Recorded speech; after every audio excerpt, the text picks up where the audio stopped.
Madalas sa social media, yung mga tayo na boxing, we've seen that time and again, yung mga backyard brawls nila Kimbo Slice and all.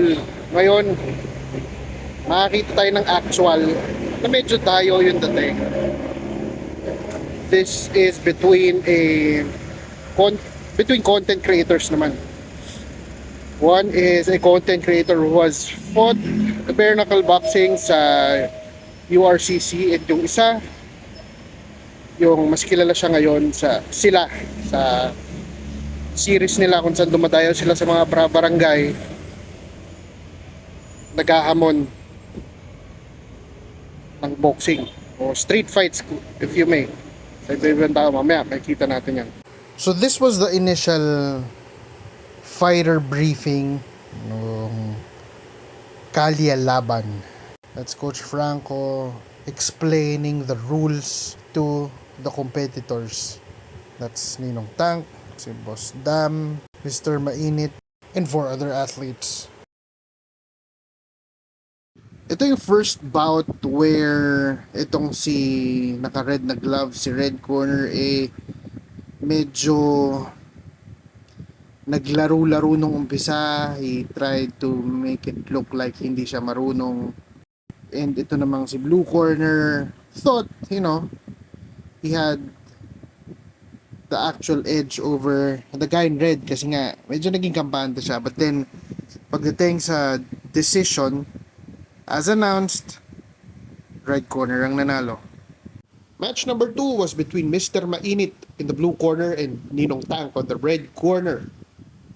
Medyo madulas yung lugar kaya nadulas dyan si Ninong Tank. But their backgrounds are that Mr. Mainit has done bare knuckle boxing in the URCC, and si Ninong Tank yung isa sa gumawa ng Dayo series na boxing.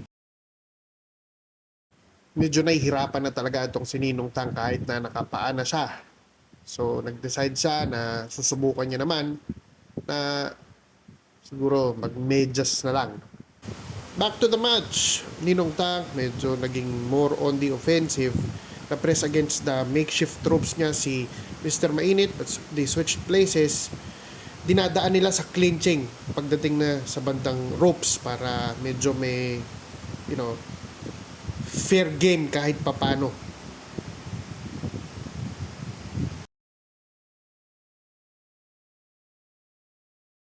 Kasi nga, yun lang yung paraan, makakontrol nila yung dulas ng sahig, and syempre, yung leverage ni Mr. Mainit, which is yung kanyang haba. Ninong Tank tried his best na pumasok sa depensa naman itong ni Mr. Mainit. And dahil nga sa aggressive offense ni Ninong Tank, medyo nga, nakakapasok talaga siya, nakakabigay ng mga medyo magagandang suntok dito kay Mr. Mainit.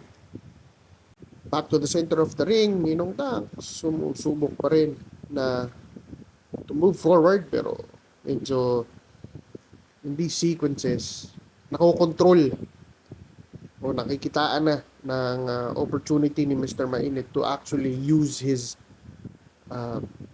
reach advantage para makasundot ng mga malilinis na suntok dito kay Ninong Tank. Pero syempre, yung opportunity to attack pag nasa ropes na, ikinagamit talaga nitong ni Ninong Tank. And medyo nagbibigay nga ng problema yan kay Mr. Mainit dito sa match na to. Wala nga palang judges tong mga matches na to, and itong laban ni Ninong Tank at ni Mr. Mainit, 2 rounds lang. And so after 2 rounds, dahil lang napagkasunduan, kapag wala naging knockout o wala naging knockdown, the fight will be declared a draw. Kahit kung sino pa man ang maging mas aggressive, draw talaga kapupuntahan. Yun na nga naging announcement. Tabla ang naging laban ni Ninong Tank at Mr. Mainit. Nagkaroon pa ng intermission na contest na kung sinong pinakakayang tumanggap ng suntok sa tiyan, siyang panalo. Kaya lang, pareho naman silang malalaksan tiyan. So, pareho silang nagka-premyo. Third match from Team Kalye Laban in the blue corner and from Team Dayo Serie in the red corner. Yung height and reach advantage na kay red corner and si blue corner ay ginagawa o gumagawa ng paraan para makapasok sa depensa itong red corner. Obviously, sa advantages ni red corner, he is on the A side. Si blue corner nga, corner dyan, literal, back in the middle of the ring, quote unquote. Things are starting to get aggressive and nagkaroon ng pagka-corner na naman. Si red corner naman ang naipit this time. Tuloy ang laban. Napaiba ng strategy ng konti si blue corner. Babato ng isa and then is gonna clinch. And syempre dahil doon medyo control niya yung pagbato ni red corner. Red corner starting to get a bit frustrated sa nangyayari. See? Dahil nga suntok clinch and then from the clinch bumabato ng suntok si blue corner. Dito na medyo nagsisimulang uminit lalo ang ulo ni red corner. Si blue corner same strategy pa rin, either magfi-fake at papasok or babato ng actual na suntok then magki-clinch. Sinasadya niyang pasandalin si red corner sa ropes, sa makeshift ropes if you may. Start ng second round on the clinch. Nag-takedown pa nga itong si blue corner and nag-ground and pound pa ng konti. Siyempre, yung mga kasama ni red corner tumulong na para pigilan siya dahil nga hindi na tama yung ginagawa ni blue corner.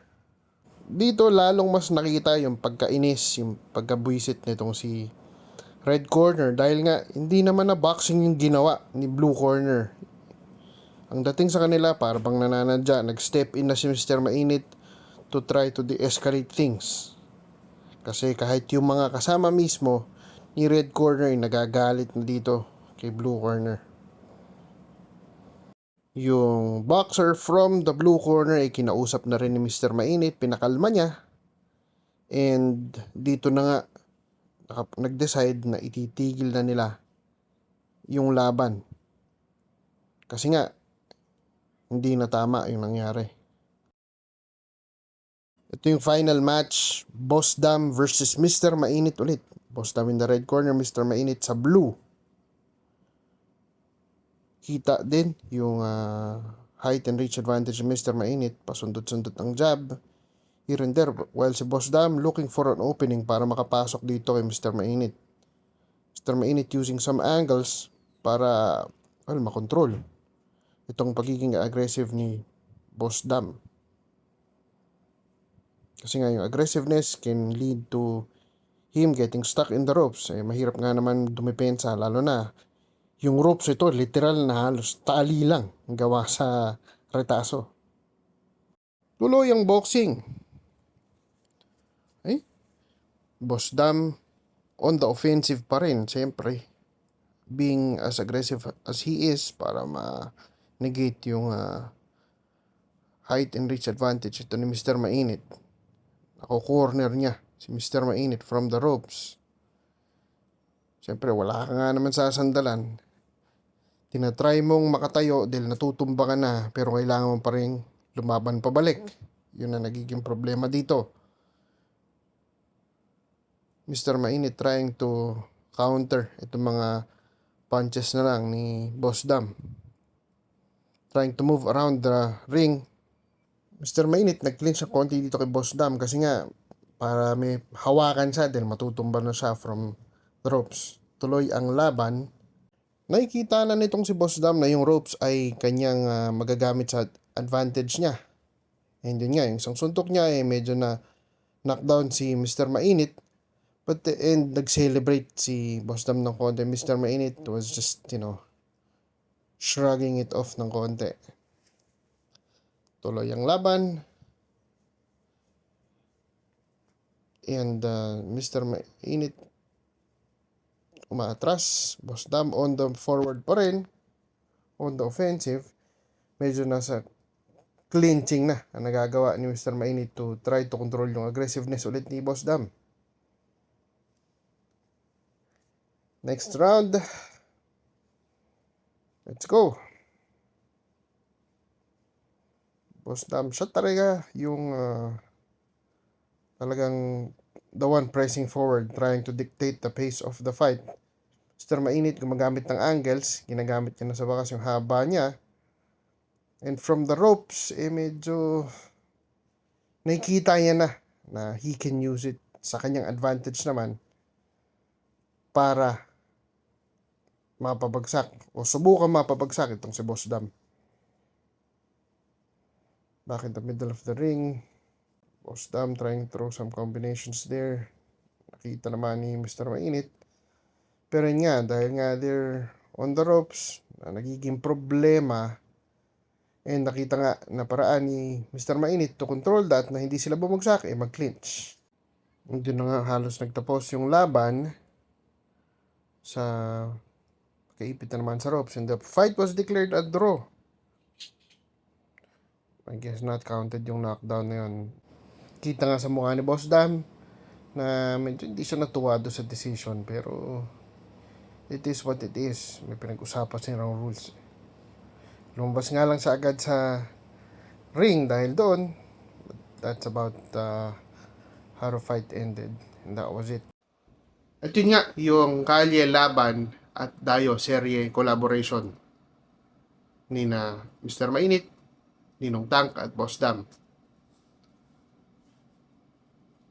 I would say I was actually entertained dun sa napanood ko. May isang laban nga lang dun sa apat na yun na medyo from a perspective ng boxing dapat yung nangyayari. Siyempre, ekis yung nangyayari dun. But other than that, yung mga ibang matches, they were at least quite competitive. And that does not mean I completely tolerate kung ano yung napanood ko though. I would still prefer na magkaroon sila ng actual ring with an actual boxing referee to officiate yung matches nila. Kasi nga, mahirap yung mga, nanguhula lang ng gagawin. Boxing is not something na lalaroin mo lang basta. Kumbaga, it's not a game. It's you put yourself at risk pag ginagawa mo yung mga ganyan. So, kumbaga, it's all fun and games until someone gets hurt. Sabi nga nila, di ba? But yun, I mean, we will probably see some more of that next year. Or baka nga next month lang, meron ulit. We don't know. But anyway, I hope you were entertained as well sa napanood nyo. If you were, hopefully you can subscribe to this or follow. And yun, salamat.